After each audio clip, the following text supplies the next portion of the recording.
Boa noite a todos. Com muita alegria, o Centro Espírita Irmã Maria da Luz vos saúda. E em alegria por estarmos aqui juntos, por estarmos reunidos na noite de hoje, né?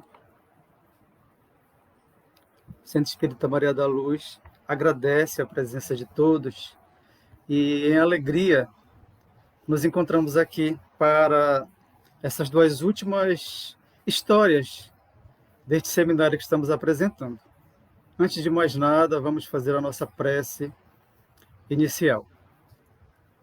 Vamos agradecer a Jesus pela oportunidade que Ele nos concede nesta noite, estarmos juntos, para que possamos aprender, para que possamos refletir com as suas lições.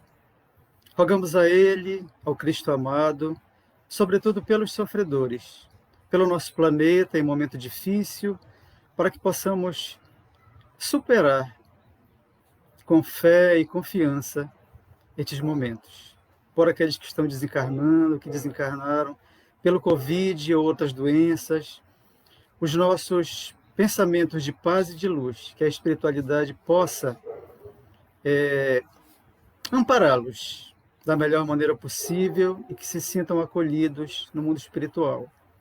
Por isso, rogamos à Mãe Santíssima, proteção e amparo, que ela derrame suas luzes de paz e de luz sobre o nosso planeta, para passarmos por mais esta provação de forma o mais possível tranquila.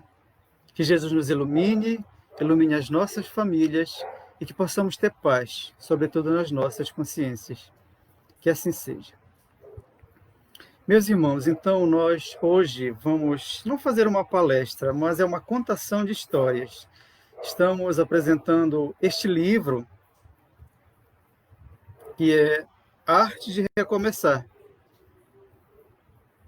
Histórias da imortalidade na visão de Jesus. A médium é Cirineia Yolanda Maffei, e as histórias foram passadas pelo espírito Leon Tolstói, considerado um dos maiores escritores da humanidade, ele que foi russo, né? E agora aqui, com essa médium brasileira, nos passa lições maravilhosas e lições de pessoas que tiveram contato com o Cristo. Já vimos algumas nos sábados passados e hoje vamos ver exatamente a história do homem de Jerusalém. Então, logicamente que nós estamos vendo o livro, passeando por ele através das histórias, mas de uma forma resumida, né? Espero que vocês comprem o livro, que conheçam melhor essas histórias, porque elas são cheias de detalhes incríveis e que o tempo não nos permite passar aqui.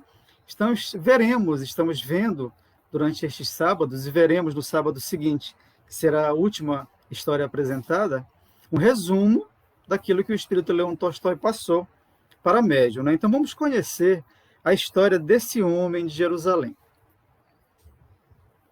Havia em Jerusalém um homem de esmerada educação, descendente de tradicional família, considerado grande pelos maiores do templo, dedicado ao estudo das Sagradas Escrituras. Seu sonho, ascender aos altos postos religiosos, brilhar nas tribunas, tornar-se conhecido por seu verbo, admirado e temido pelas massas. Era esse homem de Jerusalém, esse pretendente aos altos postos do templo, era um homem extremamente inteligente, extremamente estudioso, mas muito prepotente, muito vaidoso, né?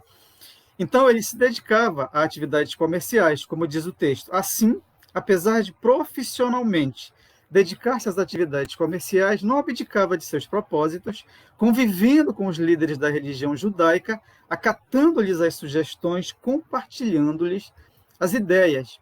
E naquele dia em especial, intensa era a agitação no Templo de Jerusalém.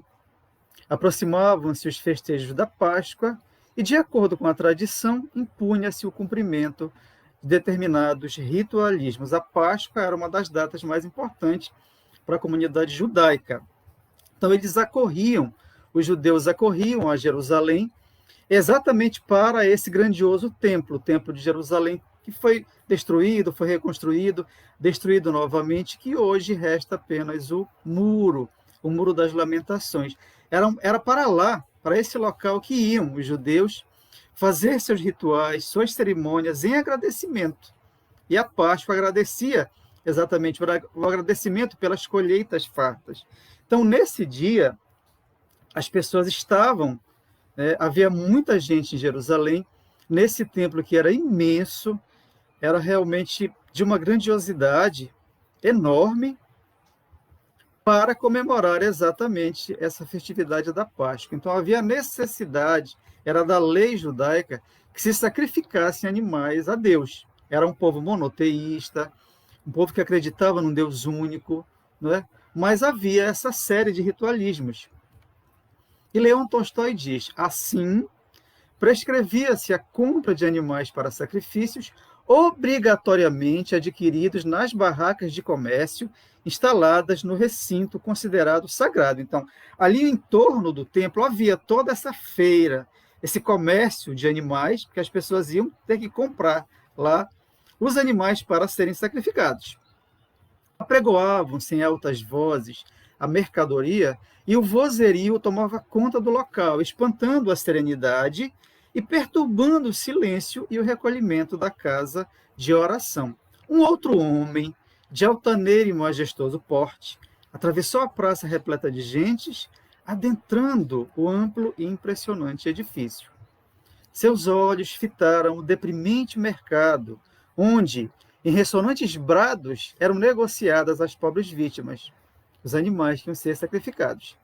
Imensa tristeza encheu seu nobre semblante, e ele abaixou a bela cabeça, como se buscasse a atitude adequada e conveniente à situação, de modo a deixar imortal e inequívoca a lição atravessando os séculos vindouros. Então, nós vamos ver agora exatamente aquele trecho que é muito conhecido, ficou para a posteridade, Jesus e os vendilhões do templo.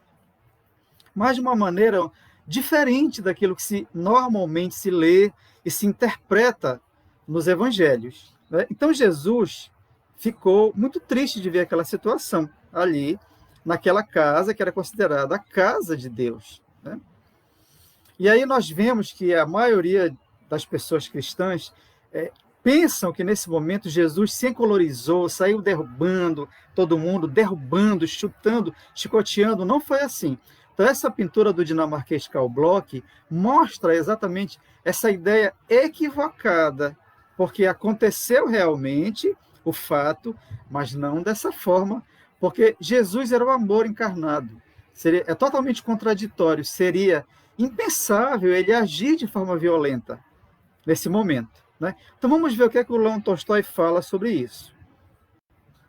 E ele fala algumas considerações para que nós possamos entender a atitude do Cristo. Primeiro, ele diz que Jesus já havia pregado às multidões sobre a existência de um reino de Deus, reino que estava na consciência de cada um, né, na paz que deve estar na nossa consciência, condenando as práticas exteriores que mascaravam os sentimentos. Quer dizer, ele dizia que não eram aquelas práticas que levariam a nossa consciência em paz e a nossa evolução espiritual. Então, ele já havia pregado várias vezes sobre isso, inclusive chegado lá nessa feira.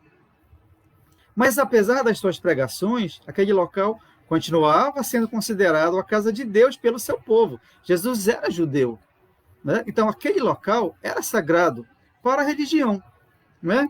Então, Leão Tolstói diz que Jesus sabia que, na qualidade de ser humano encarnado na Terra, ele estava em uma sociedade que exigia coerência de procedimentos e atitudes para aquele momento evolutivo do planeta, em especial para ele, que era o Messias, que era o Salvador, que veio realmente nos libertar, mas nos libertar das imperfeições, do egoísmo, da vaidade, da prepotência. O povo judeu esperava um vingativo, um guerreiro montado num cavalo. E Jesus não era assim.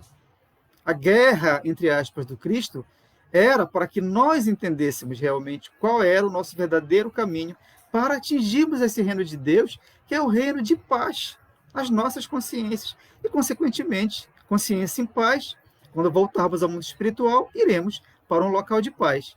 Então, ele precisava agir de forma coerente com aquele momento e com a missão grandiosa que ele veio realizar na Terra. A maior parte dos que ali estavam eram simples servos, representantes dos verdadeiros negociantes da crença divina, servos esses que sequer tinham noção da barbaridade que praticavam. Claro que havia ali também donos de comércio, mas muitos eram empregados, eram servos. Então, Jesus precisava pensar em todos esses aspectos para saber exatamente, né, agir de forma a deixar essa mensagem de forma coerente. Então, era necessário uma postura enérgica para despertar as criaturas que estivessem atentas, alertando o povo quanto à moralidade e às verdadeiras finalidades da religião. Então, será que nós hoje, no século XXI, estamos atentos a isso, a esse movimento, a esse momento? A história nos diz que, nos fala com o tema Jesus e os vendilhões do templo, Jesus expulsa os vendilhões do templo. Será que nós estamos atentos ao verdadeiro significado desse momento? Então vamos voltar ao texto. Calmamente, e eu fiz questão de frisar essa palavra, que o Espírito Leão Tolstói põe no texto, calmamente, Jesus aproximou-se de um dos mercadores, indagando: Por que fazeis da casa de Deus um local de vendas, maculando sua divina destinação?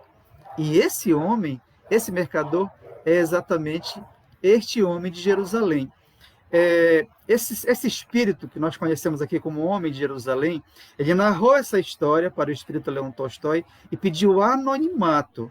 Por isso, em nenhum momento aparece o nome dele, né? Nós vamos vê-lo sempre aqui como o moço judeu, o jovem judeu, o homem do templo. Então, Jesus se dirigiu a ele, perguntando por que ele estava maculando aquela casa, fazendo daquela casa um local de vendas, não é? E surpreso e indignado, este respondeu de maneira soberba e deseducada, porque ele era assim prepotente. Que tens a ver com isto, peregrino? Acaso detens autoridade para julgar nossos atos? Convém saibas que temos a devida permissão. E Jesus disse: E quem vos deu tal autorização? Por acaso Deus de Abraão permitiu que seu domínio sirva a essa manifestação de ganância? E ato contínuo, aliando as palavras, o gesto, derrubou as gaiolas mais próximas, chamando-os à realidade. Mas não derrubou com violência. Ele libertou alguns animais e isso chamou a atenção daquele homem. Por quê? O Leão Tolstói diz no texto: embora os bruscos e aparentemente agressivos gestos, algo destoava do costumeiro perfil daquele que se encoleriza. Em seus olhos havia ternura e compaixão. Isso vai marcar, inicialmente, esse homem de Jerusalém, né? Esse vendedor. Em seus olhos havia ternura e compaixão, mesmo em meio ao tumulto gerado por sua impetuosa e decidida ação. Olhava as pessoas como um pai que ama, mas é obrigado a corrigir o filho que desatende a apelos mais suaves e menos enérgicos. Jesus sabia que precisava ser enérgico, como foi em várias passagens, mas nunca humilhou ninguém, nunca destratou ninguém. E aquele homem percebeu com que tranquilidade ele se afastara. Isso vai fazer um começo de mudança, intimamente, apesar dele não reconhecer, mas vai começar a mudar o modo de ver esse homem, né? O modo como esse homem de Jerusalém via o profeta. Talvez mais injuriado que os demais, pois duplamente atingido em suas finanças e no orgulho e vaidade, comuns àqueles que se julgam sábios sem o serem, o judeu adentrou as profundezas do templo, juntando-se à casta religiosa, gritando, vociferando: quem é esse homem, esse louco, que se atreve a lançar ao chão as bancas, libertando os animais destinados ao sacrifício, agredindo-nos com tamanha falta de cerimônia, humilhando-nos perante o povo-léu? Quem é esse homem? Impropérios e acusações brotavam daquelas bocas que se propunham a consagração ao serviço de Deus. Estavam numa casa destinada a Deus, mas falavam palavrões, gritavam acusações. Eram pessoas totalmente desequilibradas, aqueles sacerdotes. E o retorno ao lar daquele homem foi imerso em cogitações, em pensamentos. Haviam-lhe dito que o audacioso homem, ostensivamente chamado de Rabi pelo povo, Rabi diminutivo de rabino, né, o líder espiritual do povo judaico, Então, chamado de Rabi pelo povo, ele tornara-se o centro de um movimento que ameaçava a paz e o equilíbrio das classes hebraicas dominantes. Não lhe bastavam os problemas que enfrentavam, tendo que se submeterem ao jugo romano, sendo vigiados constantemente, e agora surgia, dentro da sua própria raça, um proponente ao lugar de Filho de Deus, o Messias Salvador. Era demais, porque eles eram escravizados pelo povo romano. Eles eram vigiados, pagavam impostos, detestavam os romanos, os judeus detestavam. E mais esse homem apareceu agora. Então, esse moço de Jerusalém, esse moço judeu, pensou, era demais. Então, o judeu chegou em casa muito irritado, mas a figura de Jesus não lhe saía do pensamento, exatamente por esse diferencial, né, de ternura e de amor, apesar da energia. Ele lembrou da tranquilidade que demonstrara, apesar dos gestos enérgicos. Aos poucos, o judeu acalmou-se, pois acreditava que poderosos eram os sacerdotes do templo, que dominavam o povo porque Deus assim o quisera. Era o pensamento dele, né? Certamente no outro dia a segurança seria redobrada e as vendas dariam mais lucros. Adormeceu satisfeito, pensando que até tiraria proveito do que o tal profeta fizera. E aí ele vai sonhar. Nessa noite ele teve um estranho sonho. E é exatamente para dentro desse sonho que nós vamos agora. Estava em um local enorme. Ele se reconhecia. Era ele que estava em um local enorme. Amplas estruturas sustentavam um teto magnificamente trabalhado. Estranhas inscrições e coloridas pinturas adornavam as altíssimas paredes. Enormes piras, onde o fogo queimava ervas de penetrante odor, lançavam diversas luzes. Assim mesmo via, mas no outro corpo, usando brancos trajes, onde o ouro se destacava nos primorosos bordados e nas grossas correntes que lhe adornavam o peito musculoso e bronzeado. Era jovem, mas intuía que nele repousava grande poder, talvez até demasiado, para a sua idade. Preciosa pedra adornava-lhe o medalhão ao pescoço, representando o deus egípcio ao qual consagrara sua existência, porque ele estava em um templo egípcio, um templo dedicado ao Deus Sol, ao Deus Ra. Era começo da manhã. Então, o espírito Leão Tolstói diz isso. Os raios do Deus começavam. Exatamente, os raios do Sol. E aquele homem, que era ele, o judeu estava sonhando, mas sabia que era ele, estava ali para uma cerimônia a esse Deus.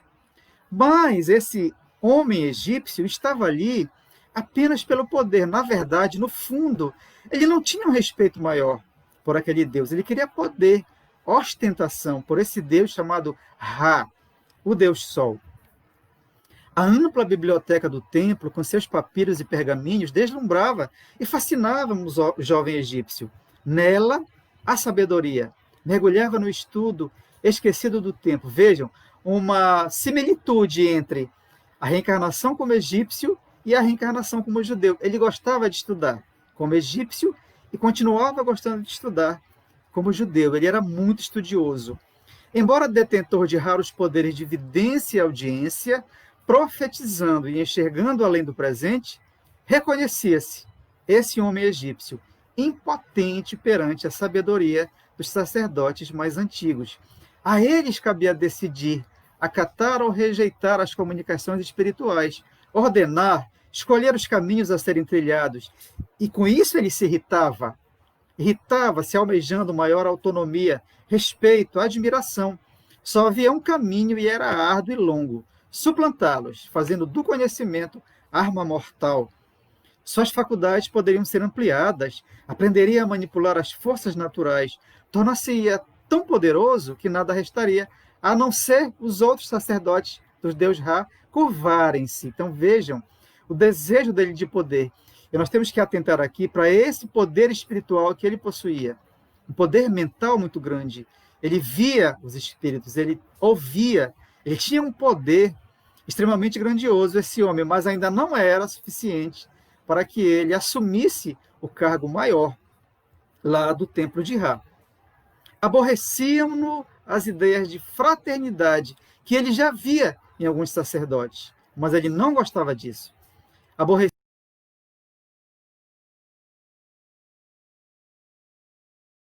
preocupava-se consigo mesmo. Com o passar do tempo, ele tornou-se famoso nos círculos mais nobres, inclusive junto ao faraó. Jovem e belo, esse homem egípcio vivia recluso, não tendo envolvimentos mais profundos com as mulheres, porque ele não desejava filhos, apenas o poder total. Ele não podia dividir os interesses dele com o templo, de poderio, de domínio, com filhos. Então, ele apenas usava as mulheres como objetos.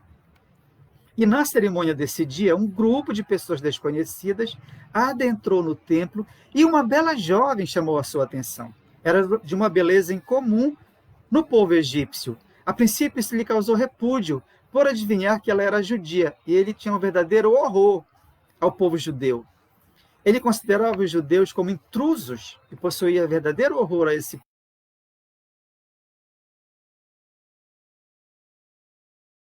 faraó, né? Então nós sabemos a história de José do Egito, de como ele também era poderoso espiritualmente, porque tinha poderes, entre aspas, tinha propriedades, faculdades, tanto que ele conseguiu desvendar, interpretar o sonho do faraó, que os outros profetas não tinham conseguido, né? Ele falou para o faraó dos grandes anos que viriam de fartura e dos anos de seca que viriam depois, e com isso ele conseguiu, José, grande relevância, era o predileto do faraó, que na época era o Ramsés II, e esse moço de Jerusalém, esse moço egípcio, tinha um verdadeiro horror a José. Por quê? Porque ele tinha essa prevalência sobre o faraó, e ele não gostava de ninguém que fosse maior que ele. Então, além de ser judeu, ainda havia essa prevalência, e José era prepotente, ele era orgulhoso. Entretanto, o sacerdote egípcio ficou verdadeiramente fascinado mesmo, pela bela jovem. Sentindo-se observada, ela, os claros olhos encontravam o negro olhar do jovem sacerdote. As faces pálidas enrubesciam, mas continuava a fitá-lo, presa de encantamento e fascínio. O ressoar do bronze anunciava o início da cerimônia. E aqui o sonho vai acabar e vai encerrar, porque alguém bateu, tocou naquele objeto, naquele instrumento de bronze, anunciando que a cerimônia para o deus Ra iria começar. E o judeu despertou impressionado. Ao despertar do sonho, lembrava-se de cada detalhe. Ele ficou confuso, irritado e entediado durante o dia, porque ele julgava encontrar a moça ao dobrar cada rua de Jerusalém. A presença dela foi tão forte que ele andava pelas ruas de Jerusalém achando que ao dobrar as esquinas, ele iria dar com a moça. Ao final do interminável dia, dirigiu-se ao templo, sendo acolhido com surpresa pelos sacerdotes. Onde estavas? Nunca deixas de cumprir tuas obrigações junto ao templo? Pela primeira vez em muitos anos, deixaste de subir os degraus ao amanhecer, reverenciando o Deus de Abraão antes de todos. Por acaso adoeceste? Os sacerdotes estranharam que ele demorou a chegar nesse dia, o moço judeu.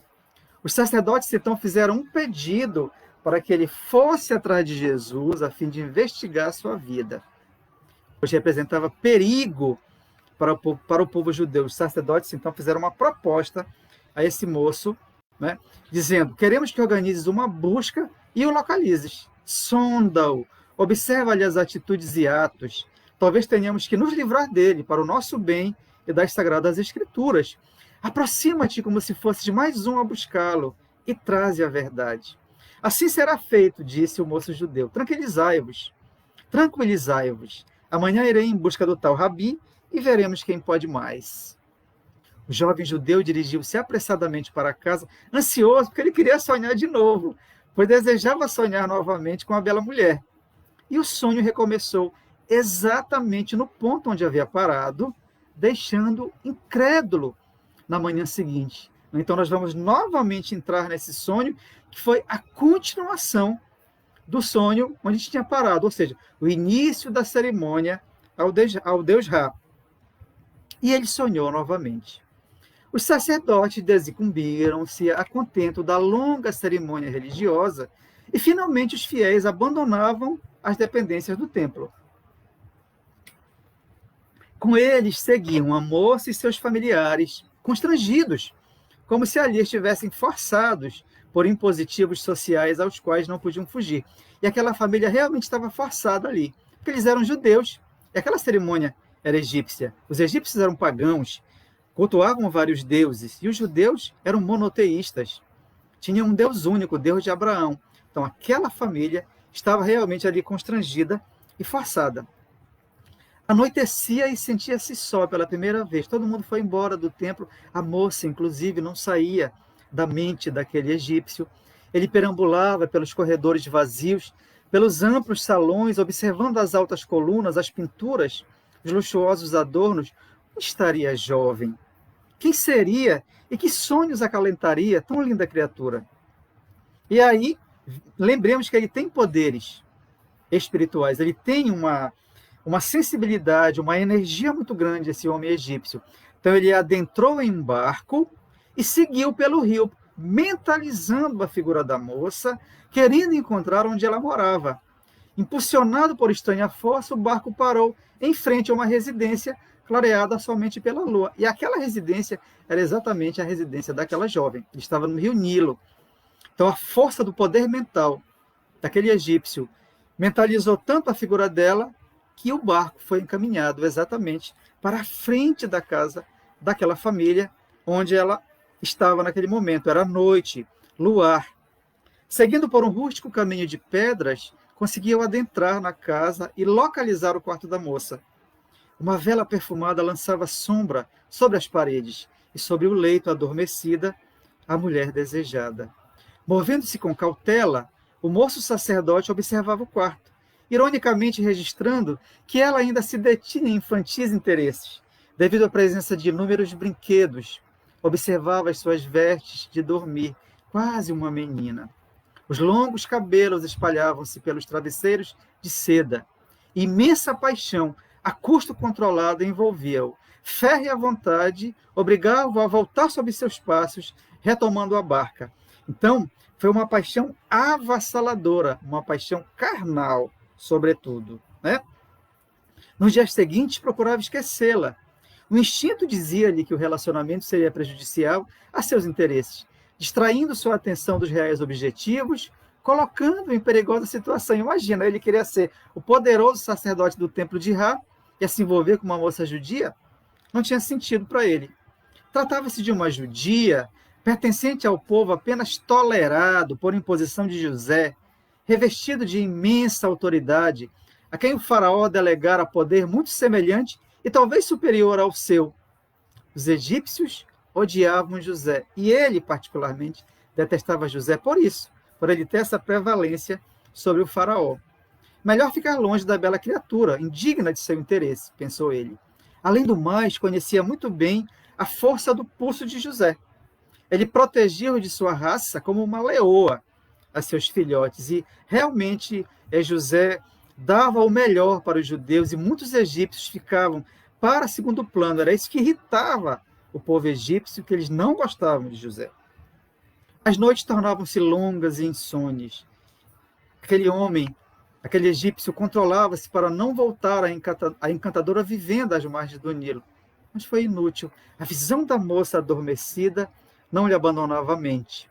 Decidia-se, uma vez, somente uma, ele a teria, e renunciaria à avassaladora paixão, afastando-se para sempre.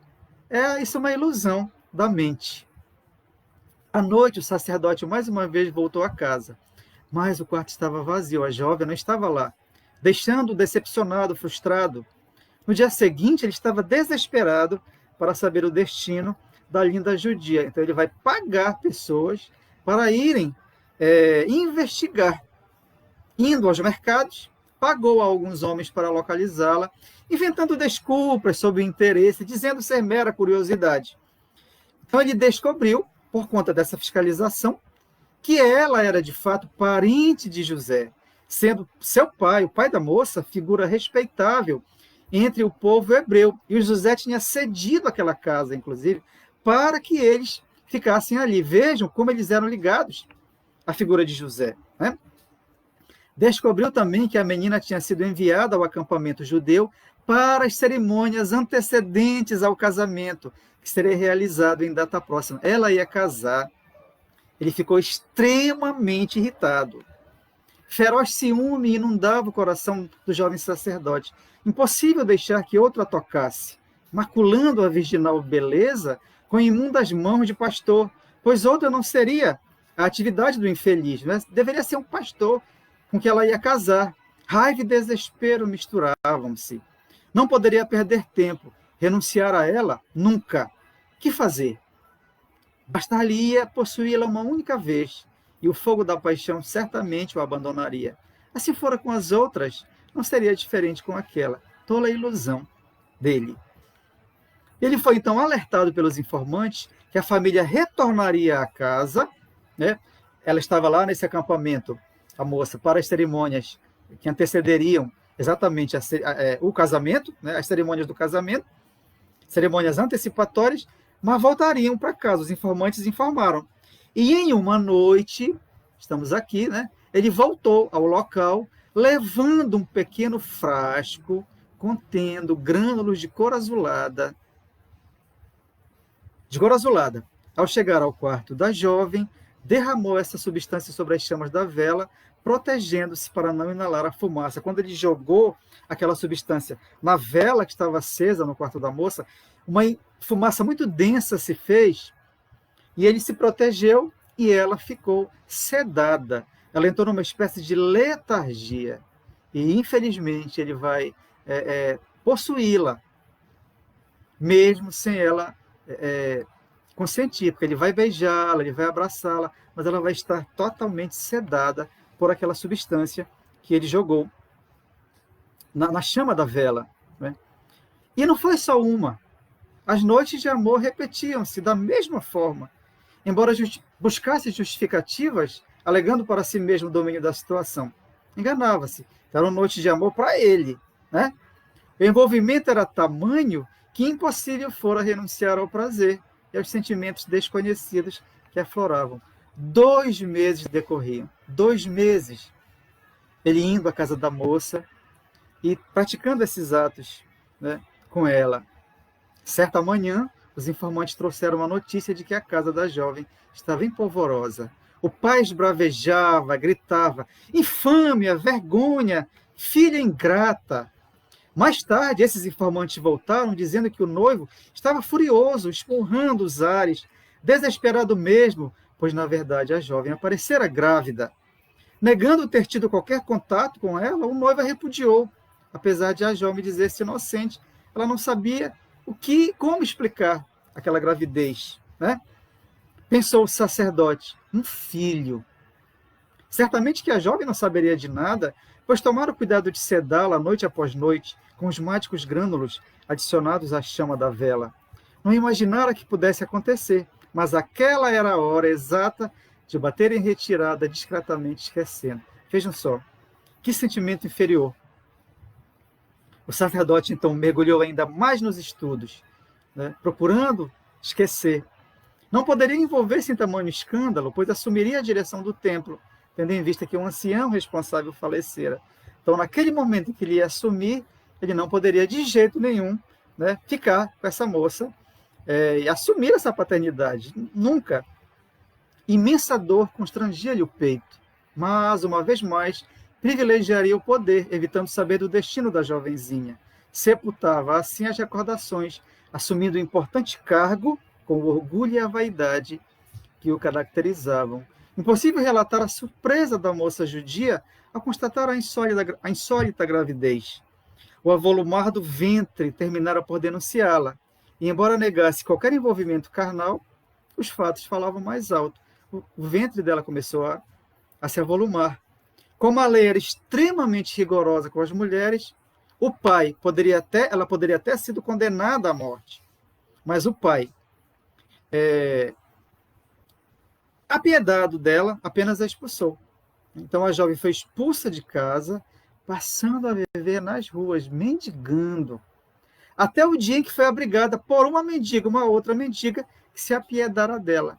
Essa mendiga a acolheu, viu aquela mulher bela, jovem ainda, né, nas ruas, pedindo esmola, pedindo o que comer, se apiedou. Essa mendiga levou ela para casa. No passado, ainda jovem, por ter se envolvido com um homem que a enganou, essa mulher, essa mendiga, também foi expulsa de casa, prostituindo-se para sobreviver.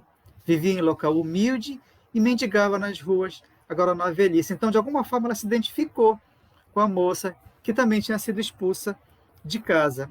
Apesar do gesto de solidariedade, essa mendiga, mulher ambiciosa, aconselhou a moça judia a dar a criança quando nascesse e também prostituir-se, pois sendo jovem e bela, ficariam ricas com o dinheiro ganho. Claro que a moça judia ficou extremamente constrangida, né?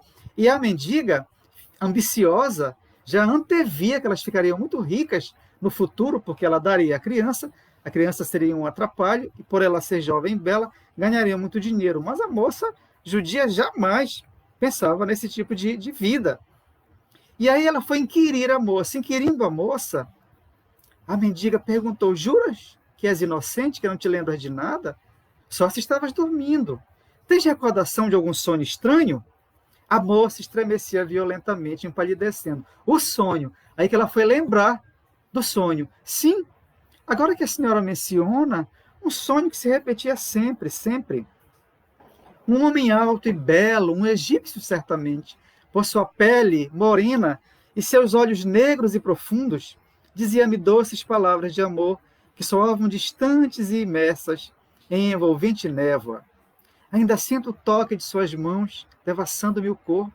Mas é um sonho, senhora, um sonho perturbador que não se repetiu desde que esta tragédia transtornou meus dias. E tu o conheces, minha flor? Não sei, senhora, às vezes julgo que sim. Parece-me tê-lo visto, mas a lembrança é falha, imprecisa. Estarei louca? A velha ria nervosamente, enquanto percorria com passos largos e ansiosos o aposento da tapera, onde se abrigavam. Dize-me, onde moravas? Perguntou ela para a moça. Com as respostas da moça, agitava-se ainda mais.